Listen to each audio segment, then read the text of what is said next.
بسم اللہ الرحمن الرحیم قال رسول اللہ صلی اللہ علیہ وسلم والذی نفسی بیدی لا یؤمن عبد حتی یحب لأخیہ ما یحب لنفسی۔ حضرت انس رضی اللہ تعالیٰ عنہ اس حدیث کو بیان کرتے ہیں۔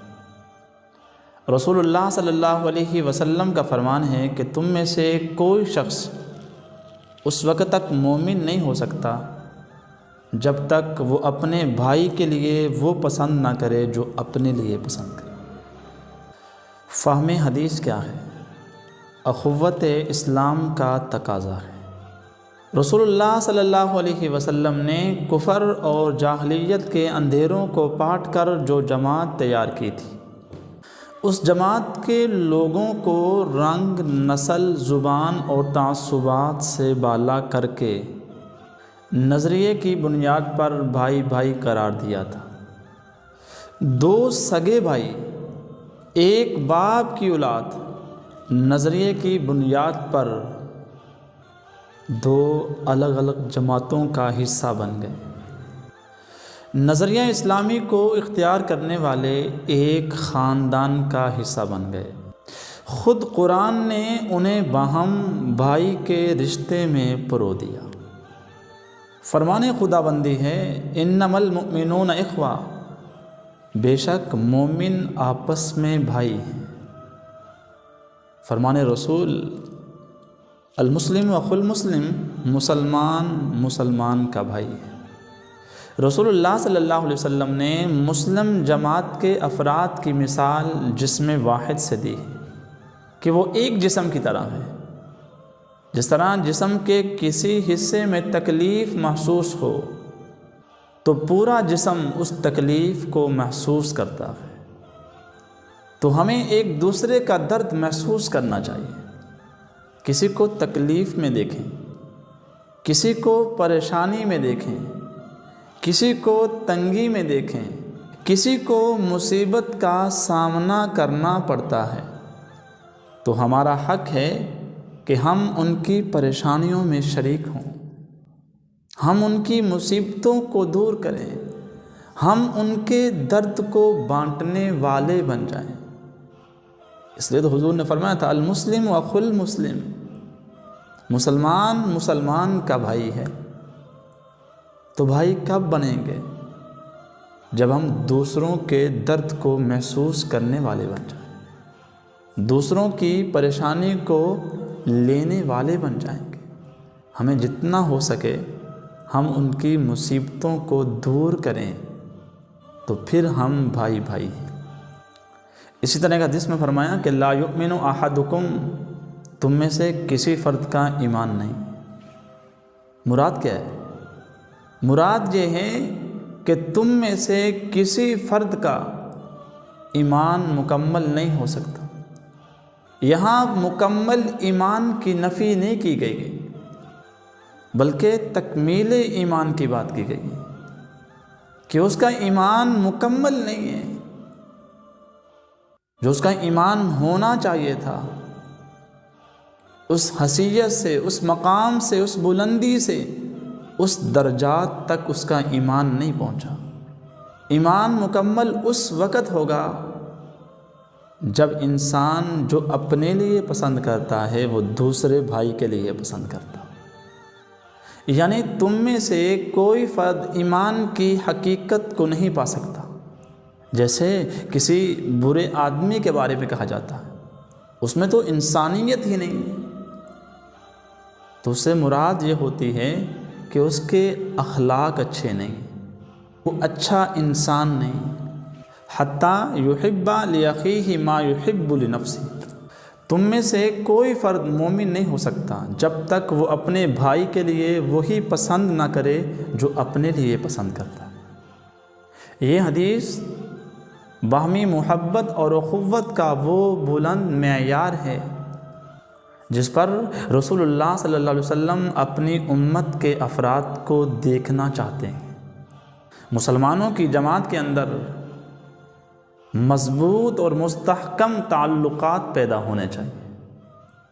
ظاہر ہے کہ ہر آدمی اپنے لیے آرام چاہتا ہے، بھلائی چاہتا ہے، اپنا فائدہ چاہتا ہے، اس حدیث کا مفہوم بھی یہ ہے کہ جب تک تو اپنے بھائی کے لیے بھی وہ بہتری والی حالت پسند نہیں کرتا جو تو اپنے لیے کرتا ہے، تب تک تیرا ایمان مکمل نہیں ہے۔ مومن کی صفات یہ ہے کہ وہ کفار پر سخت اور آپس میں رحم و شفقت کرنے والے ہوں، آپس میں محبت کرنے والے ہوں، آپس میں درد کو تقسیم کرنے والے ہوں، آپس میں تکلیف کو بانٹنے والے ہوں، آپس میں محبت کرنے والے ہوں۔ مومن تو وہ ہے جو اپنے نفس پر دوسروں کو مقدم رکھتا ہے، اگرچہ اس کو تنگی کا سامنا کرنا پڑے، مشکلات کا سامنا کرنا پڑے، گویا کہ اپنے سے بڑھ کر اپنے بھائی کو ترجیح دینا، اس میں اپنے بھائی کے لیے ایثار اور قربانی کے لیے کہا گیا ہے۔ اس لیے جو میں اپنے لیے پسند کرتا ہوں وہ میں اپنے بھائی کے لیے، اپنے اہل و عیال کے لیے، اپنے دوستوں کے لیے، سب کے لیے وہ پسند کرنا چاہیے۔ جب ہم سب مسلمان ایک جسم واحد کی طرح بن جائیں گے تو کامیابی، کامرانی ہمارے مقدر بن جائیں گے۔ آج ہم سب سے پہلے اپنا گھر، اپنا پیٹ، اپنا بینک بیلنس اور اپنے ملک کے نعرے لگا کر اپنے ہی بھائیوں کے ہم گلے کاٹ رہے ہیں، جو کہ اسلامی تعلیمات کے خلاف ہے، تو رسول اللہ صلی اللہ علیہ وسلم نے مکمل نفی کی ہے۔ ظاہر ہے ہمارے اوپر بھی مصیبت آ سکتی ہے، ہمارے اوپر بھی تنگی آ سکتی ہے، ہمیں بھی مشکلات کا سامنا ہو سکتا ہے۔ آج میں کروں گا، اللہ کی رضا کے لیے کروں گا، تو یقیناً میری بھی سپورٹ کی جائے گی، میرے ساتھ بھی وہ حسن و سلوک کیا جائے گا، میرے ساتھ بھی وہ ہمدردی کی جائے گی۔ اس کی مثال مواقعات مدینہ ہے۔ رسول اللہ صلی اللہ علیہ وسلم نے ہجرت کے بعد مہاجرین اور انصار کو بھائی بھائی قرار دیا تھا، اور پھر ان لوگوں نے مہاجرین پر کیا قربانیاں پیش کی۔ نبی کے اس بول کے بعد انہوں نے اپنے بھائیوں کے لیے گھر کے سامان تقسیم کر لی اور زمینوں کو بھی نصف نصف تقسیم کر دیا گیا، یہاں تک کہ جس کی زیادہ بیویاں تھیں انہوں نے اپنے بھائی کے لیے ایک بیوی کو طلاق دے کر اپنے بھائی کو پیشکش کر دی۔ یہ تھا ایثار، یہ تھی قربانی، یہ تھا ایمان، یہ ہے کسی کے درد کو بانٹنا، یہ ہے کسی کی مشکلات میں شریک ہونا۔ گھر بھی نہیں تھا، جائیداد بھی نہیں تھی، سامان بھی نہیں تھا، ہر چیز کو اپنے بھائیوں کے لیے پیش کرنے کے لیے تیار تھے۔ کیوں تیار تھے؟ حضور کا فرمان تھا۔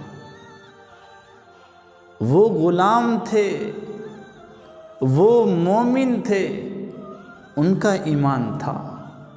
حضور نے کہہ دیا تو بس ہوگا، حضور نے حکم کر دیا عمل ہوگا، جہاں تک بھی جانا پڑے۔ تو بھائی میں بھی اسی نبی کا غلام ہوں، میں بھی اسی نبی کا عاشق ہوں، میں بھی اسی نبی کا کلمہ پڑھنے والا ہوں، جس نبی کے کلمہ پڑھنے والوں نے اپنی جائیداد، تو ہمیں بھی درد بانٹنے چاہیے۔ تو اللہ کریم مجھے اور آپ کو ایسے تعلقات بنانے چاہیے، ہمیں آپس میں مسلمانوں کو مسلمان بن کر رہنا چاہیے۔ آج ہوتا یہ ہے کہ میں کافر کو، میں غیر مسلم کو تو قرضہ دینے کے لیے تیار ہو جاتا ہوں، لیکن مسلمان کے لیے جب کوئی قرضہ مانگ لے بس دل میں پھر کھٹک پیدا ہو جاتی۔ تو ہمیں بھائی ایثار، قربانی، بھائیوں کی مشکلات، بھائیوں کی تنگیوں میں ہمیں شریک رہنا چاہیے، کیونکہ حضور نے فرمایا ہے کہ مسلمان کا ایمان اس وقت مکمل ہو سکتا ہے جو اپنے لیے پسند کرتا ہے وہ اپنے بھائی کے لیے بھی پسند کرے۔